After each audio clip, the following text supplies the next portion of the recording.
This session on being productive and happy in the new world order will focus on self and mental well being and its significance in tackling the VUCA world and the uncertainties grappling around us. We are privileged to have amongst us Swami Bodhananda ji, Chairman Sambodh Foundation India and the Sambodh Society Inc. USA to address the audience and share his thoughts. The session is conducted by Mr. Neeraj Kapoor, Director, Center for Management Development, All India Management Association. With this, I hand over the session to Mr. Kapoor. Good afternoon. Good afternoon, ladies and gentlemen, and Pranam Swamiji for joining us today. Ladies and gentlemen, I think it was, as Soumya pointed out, cream with cherry on the top. Wonderful session from our core committee people, Mr. P. Dwarkanath, Mr. S.Y. Siddiqui, and Ms. Manu Wadhwa. It has been 2 fantastic days at learning, and Swamiji, from the first day that we got together and thought about this program, I think we were all unanimous that the work-life balance has been majorly hit in this pandemic, and we couldn't have thought of anybody better than you to kind of close these 2 very interesting days of discussions. In the last 2 days, Swamiji, we have talked about the various aspects of the HR function and how they stand altered, in the new normal and the new world order. We've talked about manpower planning, we've talked about talent management, we've talked about rewards and benefit, and we've talked about culture in an organization. But most of this has been focused on an organization and what an organization can do for its people. But here is the session, which would not talk about only the organization, but the individuals. I think Mr. Siddiqui just alluded to that point in the session that we just finished, that people are the most important part in any discussion that we are having here, right? And this is what this session is all about. First of all, a warm welcome to IIMA. You've been to IIMA before, and we welcome you once again. Just to start the last session, I would give a brief introduction of Swamiji. Swamiji is the global head of Sambodh institutions in India and in North America. He is a spiritual founder and director of organizations and ashrams under the umbrella of Sambodh Foundation, New Delhi, the Bodhanand Research Foundation for Management and Leadership Studies, Trivandrum, and the Sambodh Society Incorporated, his American organization. Sambodh works guided by his vision and leadership and spiritual learnings. Programs and projects based on his vision, research on Indian management, and contextualizing it in the contemporary economic and geopolitical context, ashrams to set our minds high and meditate in unison with harmony of Mother Nature, living with nature, social service activities for the minorities and underprivileged. All these are blooms of his vision flowing through his students and associates in different parts of the world. It is Swamiji's vision and inspiring spiritual guidance that gave rise to the idea of Bodhanand Research Foundation for Management and Leadership Studies in 1988 to foster human potential development and to develop leadership through dialogue in management. Swamiji has written many well-acclaimed books, including The Gita and Management, Indian Management and Leadership, 7 Hindu Spiritual Laws of Success, Dialogues, Meditation, Happiness Unlimited, etc. His latest book is titled Inclusive Leadership, Perspectives from Tradition and Modernity. Swamiji, it's indeed our pleasure to have you with us. And as I mentioned, I think we couldn't have had or asked for a better person to close the session. At the same time, I just introduced 2 very, very significant people who are part of this session with us. Mr. S.Y. Siddiqui, the chairperson of IIMA's core committee on HR and also the chairperson of this program. Mr. Siddiqui has led this program on multiple occasions, and it is his vision that we are seeing it happening. We also have the program director with us, Ms. Manu Wadhwa, a person who actually conceptualized and curated this entire program. So they are both on the session, Swamiji. Before no, I hand it over to you. I think, needless to mention, there have been two dimensions to this crisis, Swamiji. One, of course, has been where people have really taken up accountability. There has been a complete fragmentation of the workplace. We've heard that in numerous sessions. The challenges of HR have multiplied. I think the entire definition of what HR used to do and now what HR is supposed to do and what HR would be doing in the future stands completely altered. But I think some very pleasant words that we've heard in the last 2 days are empathy, are compassion, are not letting people go, are supporting people, right? And while these are organizational terms, I think on individual basis also, a lot of people have faced challenges of balancing work. A lot of people have gone back to their hometowns, worked from there for long periods of time. I think one word which was heard loud and clear during the pandemic was that it's a short life, let's be happy and make the most of it. So uh, basis that point, I invite you to enlighten us with your viewpoint on how to have a happy workplace and also be productive at the very same time. Over to you. Thank you very much. Good afternoon. Good afternoon. First of all, I thank you, the IMA team, for inviting me to this wonderful session. The concluding session, and you have requested me or asked me to give the valedictory presentation. Kind of a winding up program. And I have been associated with IMA for the last several years, visiting your center in Delhi, interacting with management people, professionals and leaders, sharing experiences and thoughts, bringing the Indian wisdom tradition onto the management table, management discourse. And I also proud of IMA, their human public service in upgrading the management ethos and leadership values in India. So I think it a privilege that you have given me this opportunity to interact with such luminaries like Siddiqui and others. The topic you have given me is being productive and happy in the new world order.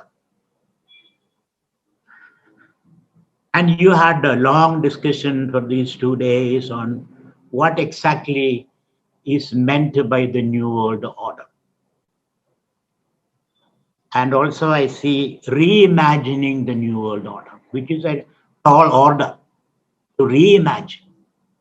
At least we can imagine it, visualize the emerging new world order, which is highly complex. New players are coming into the designing the new world order.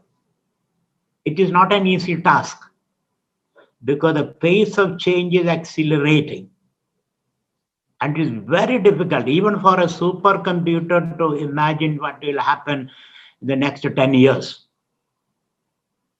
It is not an easy task. But we have to make an attempt so that we can prepare our workforce and leaders and managers to cope with these changing situations. And I don't want to go into all these details because the time given to me is very limited. And about productivity, I'm not going to talk about that because I think productivity is a function of the ecosystem. Unless the ecosystem changes, enhancing or upgrading productivity is a difficult thing.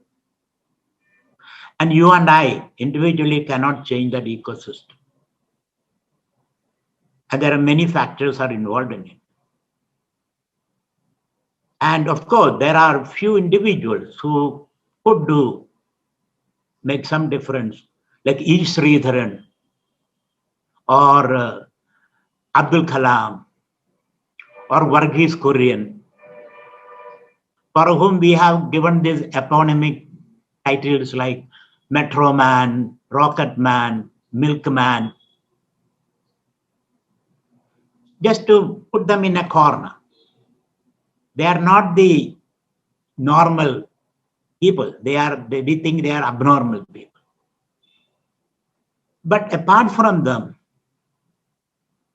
productivity is a function of the ecosystem. That's why when Indians go outside, they become very productive. Gulf countries or America, they are very productive. But here, they are not that productive. So I'm not going into that aspect also.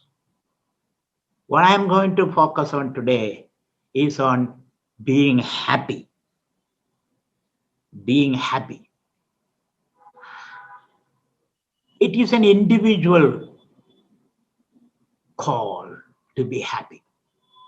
The system has nothing to do with it. Of course, system can play a minor role, but the individual has to take responsibility for his or her happiness and health. However, you may try to motivate, the organization may try to motivate the individual to be happy. If he doesn't want to choose to be happy, he will not be happy. This idea has to be put into the workforce, that happiness is your choice. The organization cannot make you happy. I can take the horse to the water, but the horse has to decide to drink the water. You can give a salary raise. You can give them a promotion. You can give them a vacation, free vacation. All those things we may try to do. But the individual is not happy in himself or herself. Decide to be happy. Choose to be happy. You cannot outsource your happiness. We are trying to do that. We are trying to outsource our happiness. Or even our health is an individual choice. This responsibility we have to take. I am singularly responsible for my happiness. This idea has to be driven very deep into the individual psyche. As far as I can see, happiness is not a product. You cannot produce happiness. Happiness is not a material value. Happiness is an ontological category, which is deeply related to our concept of the self. If I think I am unhappy, and that becomes my fate. So how do you understand yourself? Deep down, when you are in a state of contemplation and reflection, how do you understand yourself? How do you take yourself? If you think you are a product of material circumstances or productive relationships, and your happiness has to wait, something has to happen, the government has to change, the organization culture has to change, or the new technology has to appear, then alone I'll be happy. That means you are postponing your happiness. And just as in legal system, justice delayed is justice denied. Happiness delayed is happiness denied. So how do you conceive yourself? Do you think deep down you are an unhappy person? If you think deep down you are an unhappy person, nobody can make us happy. If you have a rotten tooth, I can give you a gold covering. And when you smile, others are happy. But deep inside, though you have a golden glint in your smile, you are unhappy, you are suffering, you have pain. It is time for us, because so far for the last 500 years we have been trying the new enlightenment project by bringing progress, by increasing your consumption, your GDP. We can make everybody happy, we can distribute, socialize happiness, nationalize happiness, produce happiness. This is the wrong notion. We have to rethink, we have to reimagine the idea of happiness, which is the fundamental question the world is discussing now. How you can make the individual happy? The organization cannot be happy. Organization is a machine. The individual alone can be happy. Every individual. And the first thing we have to tell people, your workforce, your happiness, your responsibility.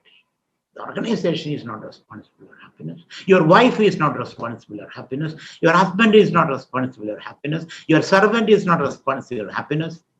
Prime Minister Modi is not responsible for happiness. CEO is not responsible for happiness.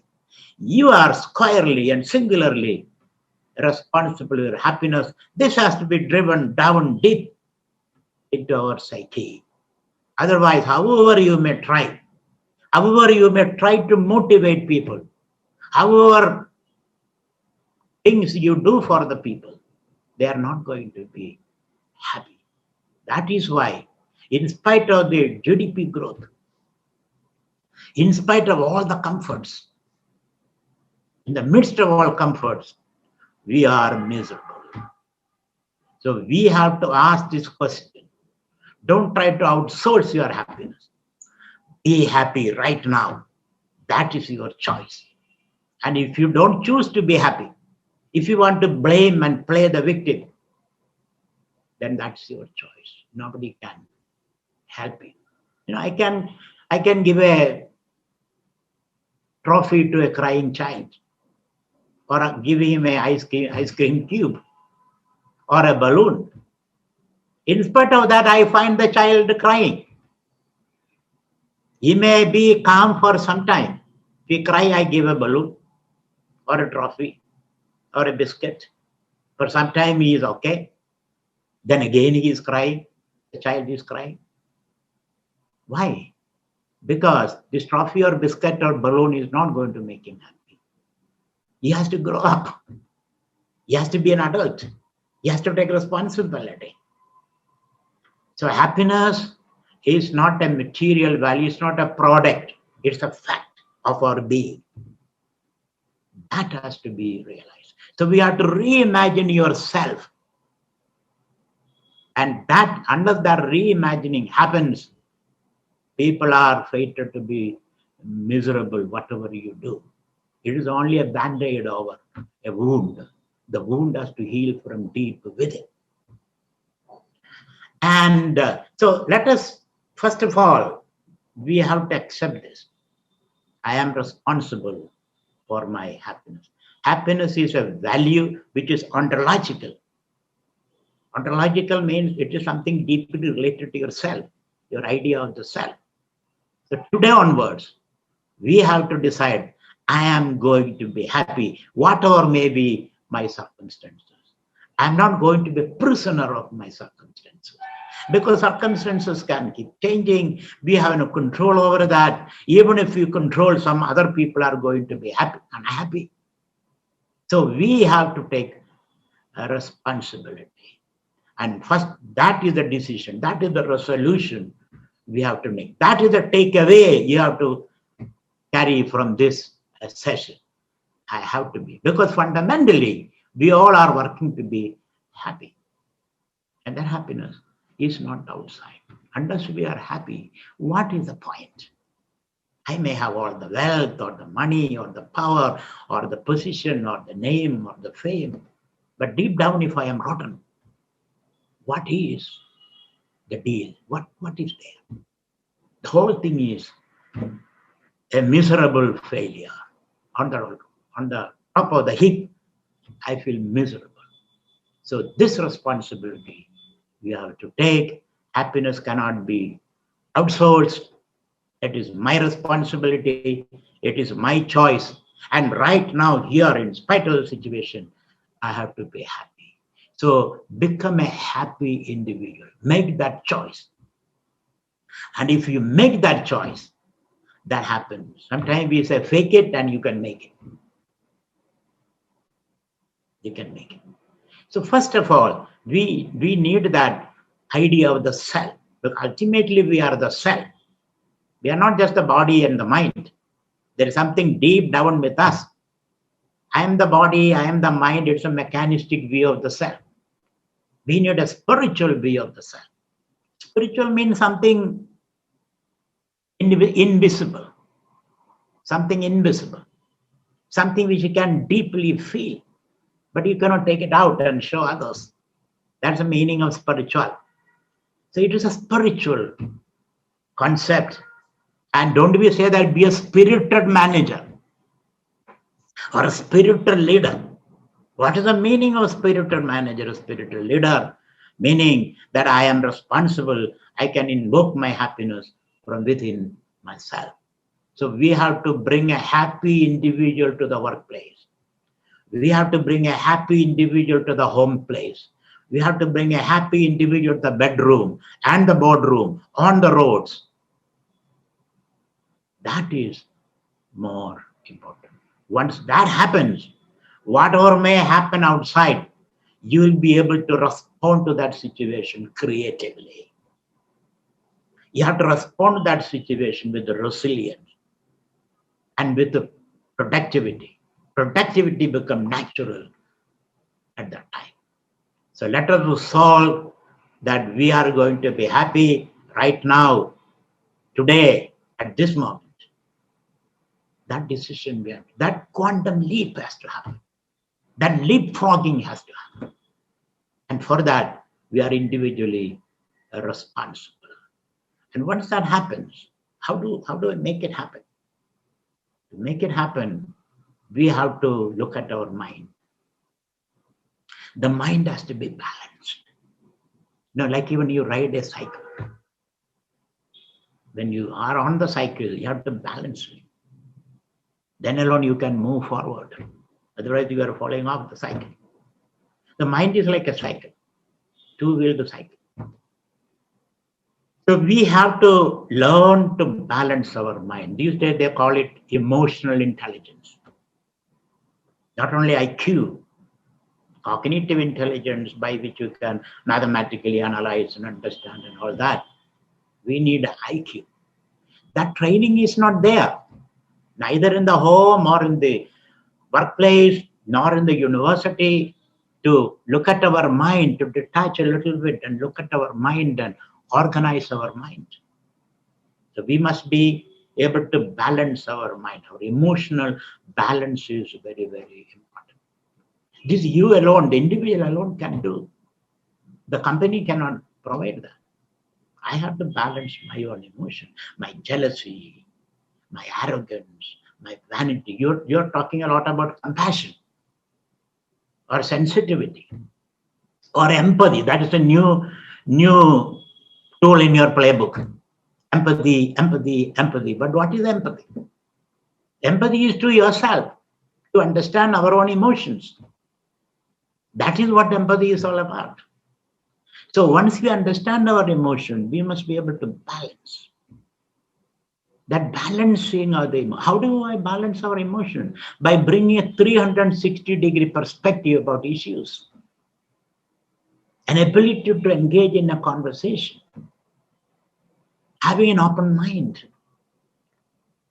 So bringing that ability to include the other people, their needs and their aspirations, when we promote our needs and our aspirations. That is what is called emotional balance. That emotional balancing is very, very important. So when the mind is balanced, when you develop your EQ, not just the IQ. IQ without EQ is useless. It is like a cycle with the one wheel or a bird trying to fly with the one wing. It can go round and round. It will never become airborne. So the emotional balancing is very, very important. That also is our responsibility, not the psychologist, not the doctor, not parents, not your group leader, team leader. It's our responsibility, individual responsibility. So bring the individual to the center and empower him or her. And you and I cannot empower. They have to decide to empower themselves. The rest are all manipulations. I try to motivate you, and you refuse to be motivated. So the individual themselves have to take responsibility. So balancing the mind is very, very important. And the individual should know that my happiness does not depend upon the outcome of my work. Because if you tie your happiness to the outcome of your work, which is uncertain, which is not always certain, so there is disturbance in the mind. So my happiness does not depend upon what I produce. What I produce should be a piece of art. I take a leaf and cut the corners and make a bird out of that. I enjoy it. That process is being enjoyed. Or when I look at the moon.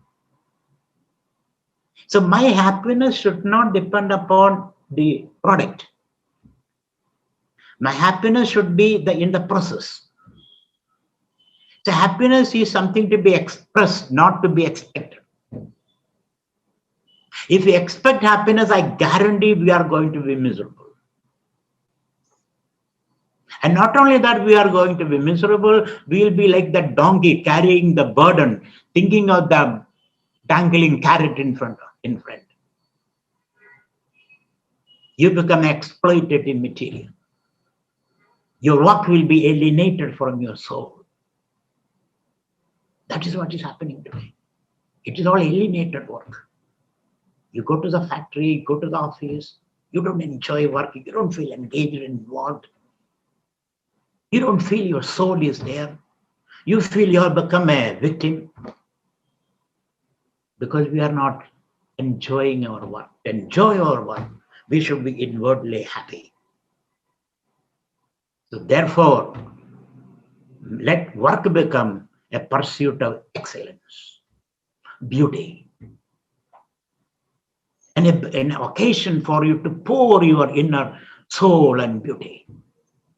So for this, we require a reimagining of the self. But we don't allow that to happen, because that way you lose control over people. No parent, no teacher, no manager, no leader allows the other person to be free or to be happy. We want people to be unhappy so that we can manipulate. All the leaders, they want others to be happy. They want others to consume, because our idea of happiness is the more I consume, the more I am happier. The consumption-led growth, most of the economists talk about that. Consumption-led growth. The more you consume, the happier you are, which is a false philosophy. You have to reimagine that. The more you consume, the more we get consumed. The more you are exploiting nature beyond the limit. And you become an addictive person. What is addiction? The more we get, the less we have happiness, the less we feel happy. So one has to understand this if you're talking about happiness. Fortunately, economists, philosophers, psychologists, policymakers, they all are thinking about human happiness now. Earlier, we were thinking of protection, productivity. Now they are questioning this. There is a pushback against these ideas, these dogmas, productivity, efficiency, growth. There's a pushback now. They say, at least you be happy. Don't think about productivity. Don't think about efficiency. Take a break. Relax. Take a vacation. Be with your children and grandchildren. Go and play out. Because there is a pushback now. They are questioning now, psychologists and philosophers.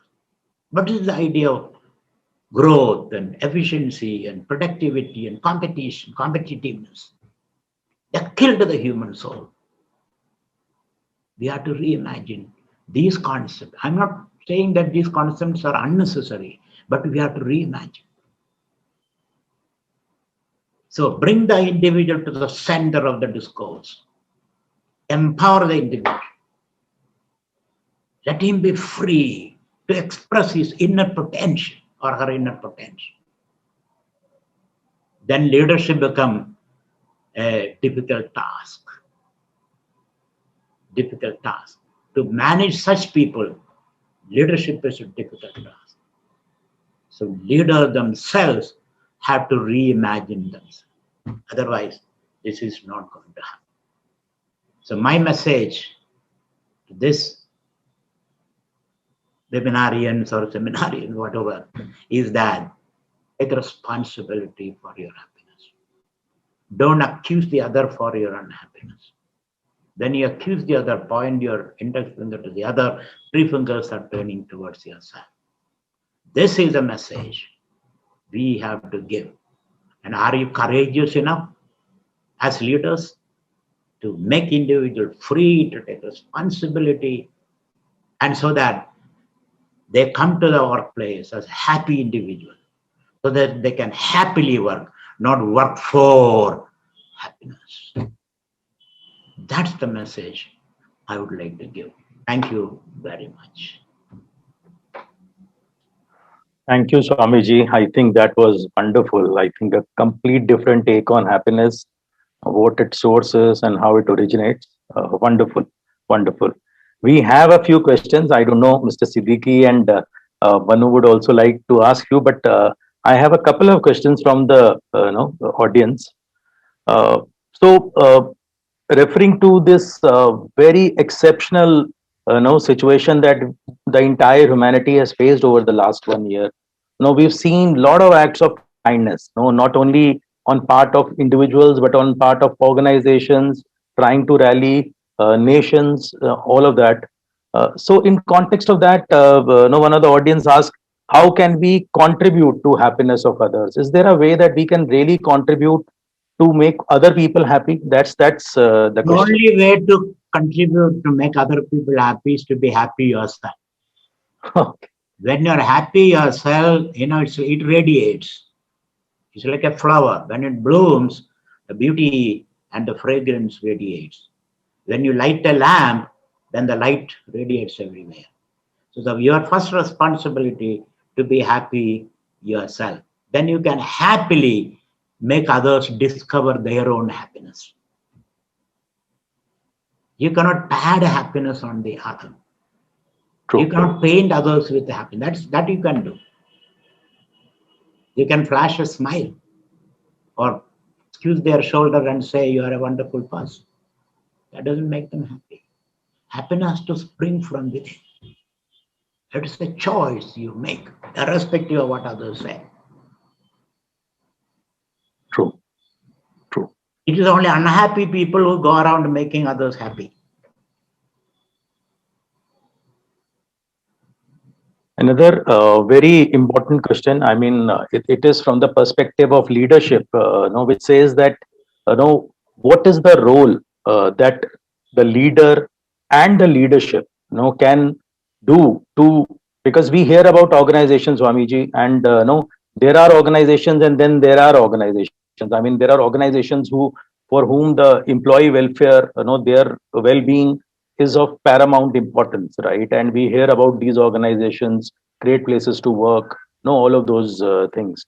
So how does it boil down? I understand your perspective that it comes from within and all, but how do one organization differ from other? I mean, how can the Me Too's or the ones which are not there in that part, try making their workplaces better to ensure happiness? I mean, Leaders have to be exemplary people. They have to practice what they are preaching. They have to walk their talk, then people Absolutely. will listen to them. So how do you make your organization a unique organization with a USP? How do you do that?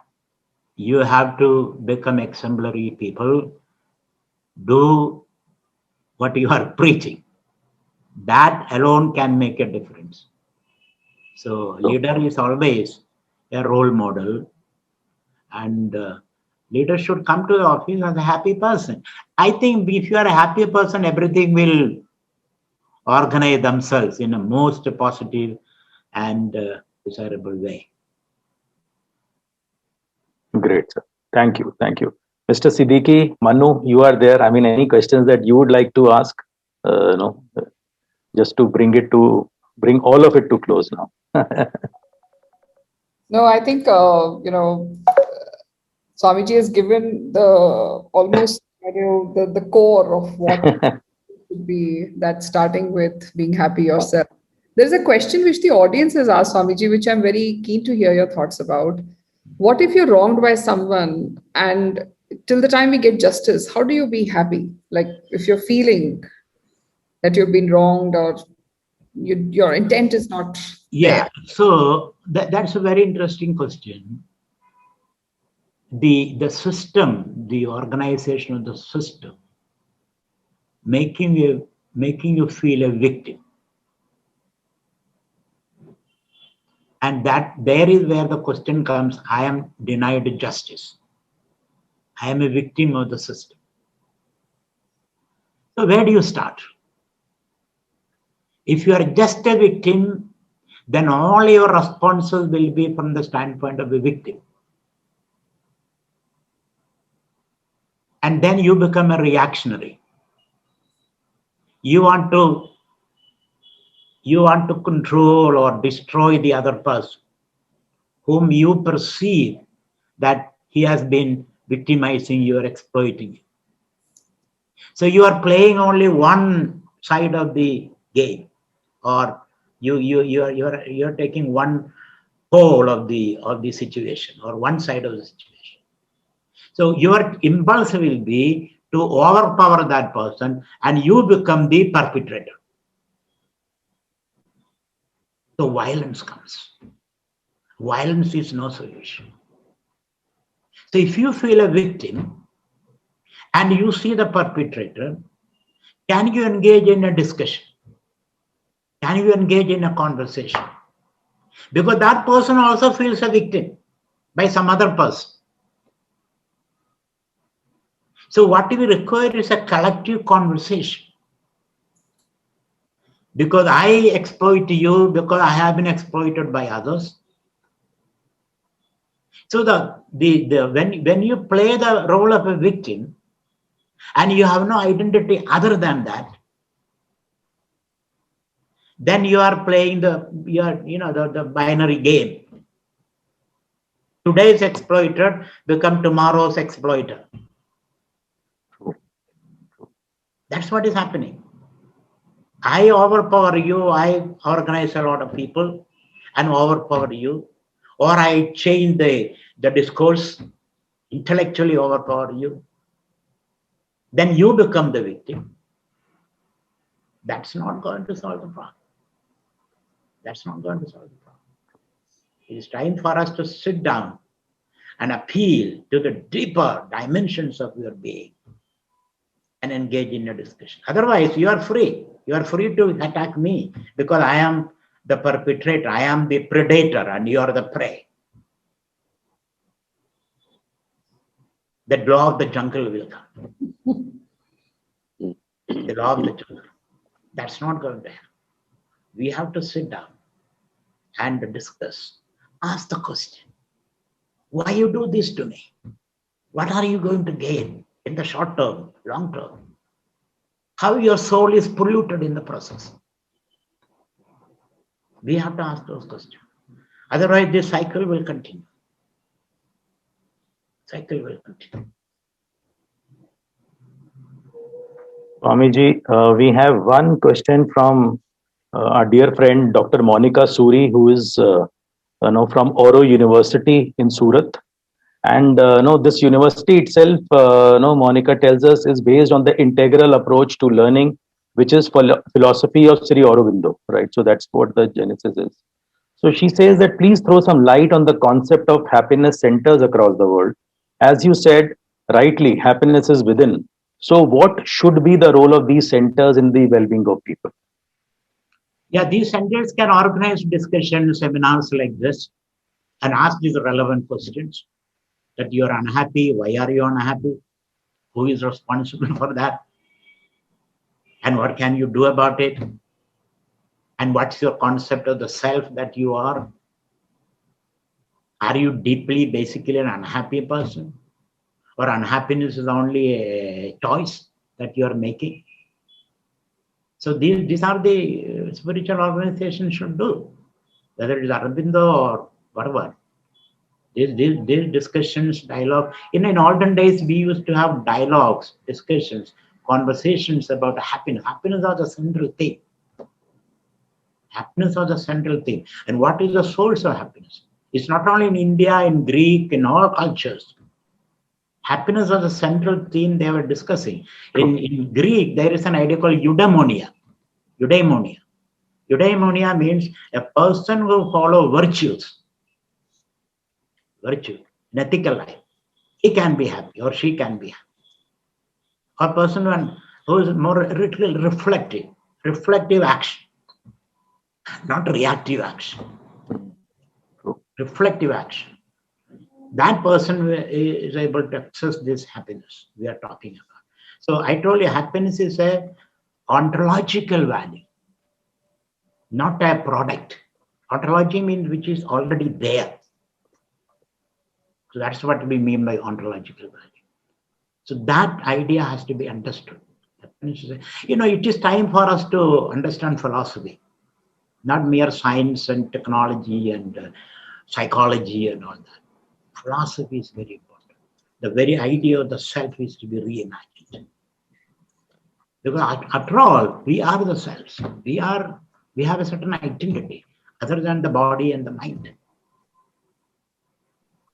So only through dialogue and discussion, we have a paradigm shift has to happen. Like cognitive therapy, like cognitive therapy. Change your discourse, change your way of understanding things. There's no other way. I guarantee there's no other way. You may turn the world upside down, but nobody will be happy, I tell you.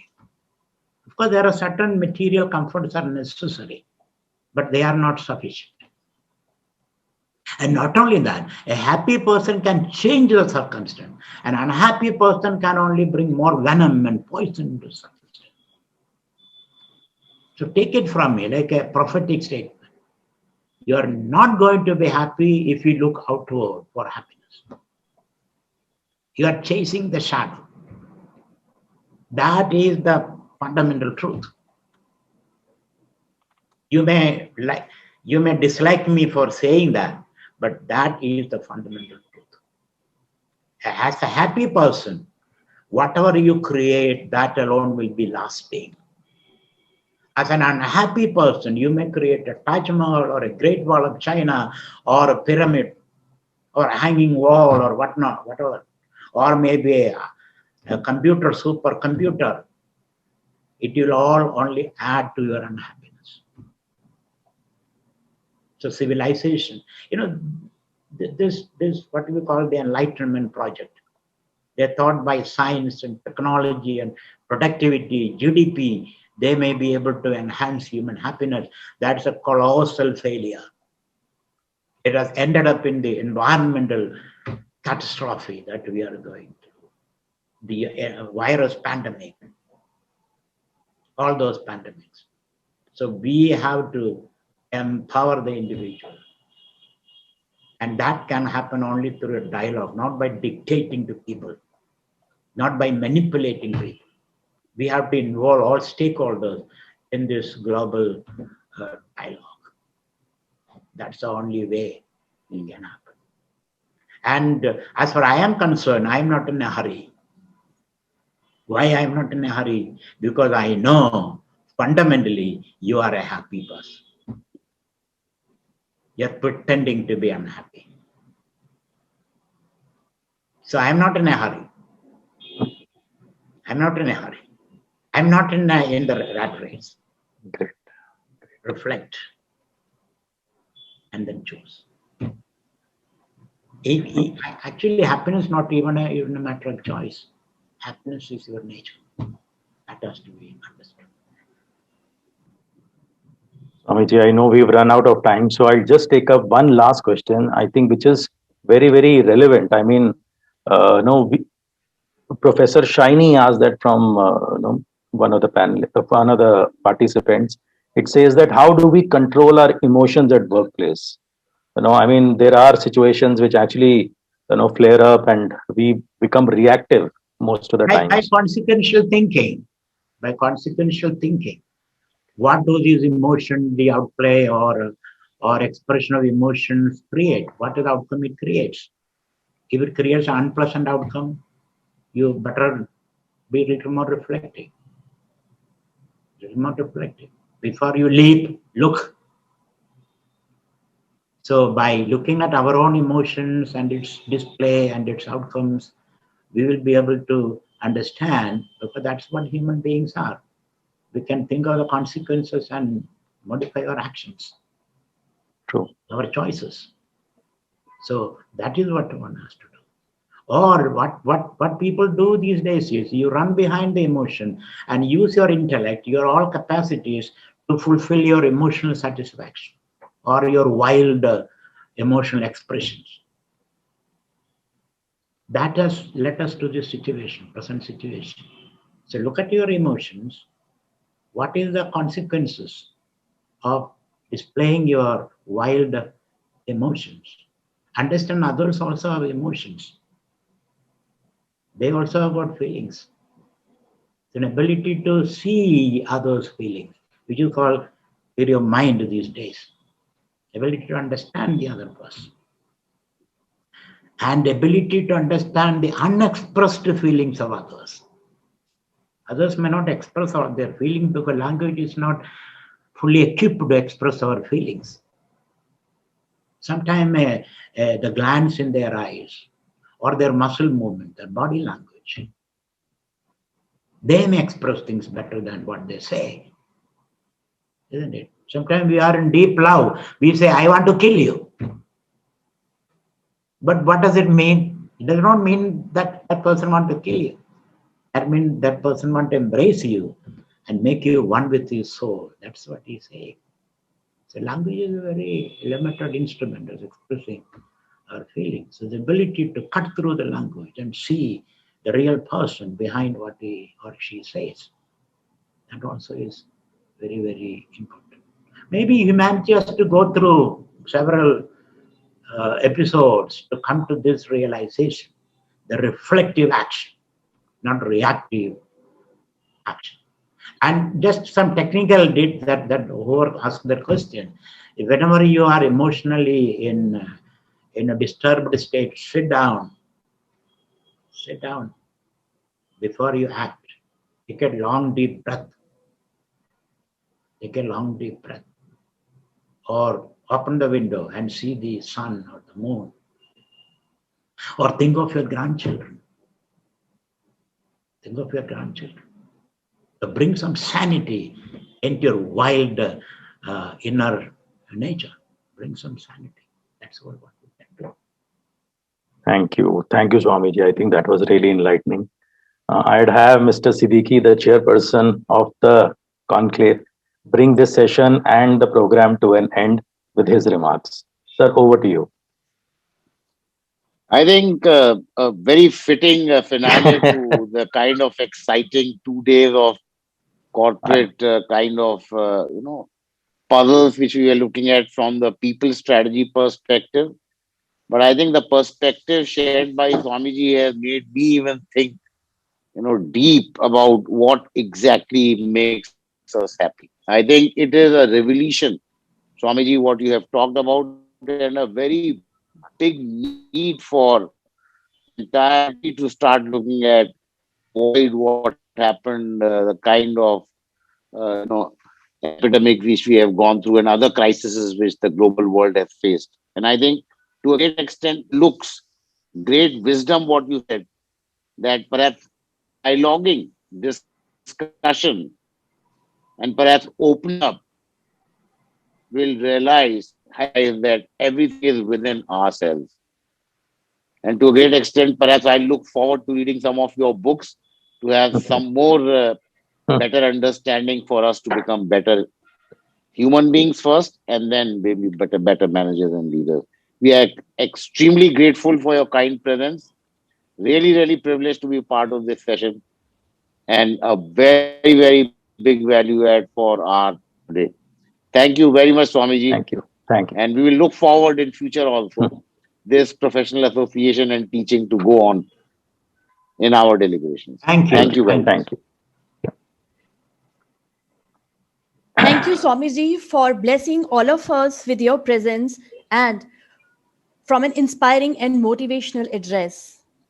Neeraj sir, many thanks to you for moderating the session. With this, ladies and gentlemen, we come to an end of IMA's HRM program 2021, the HR Playbook.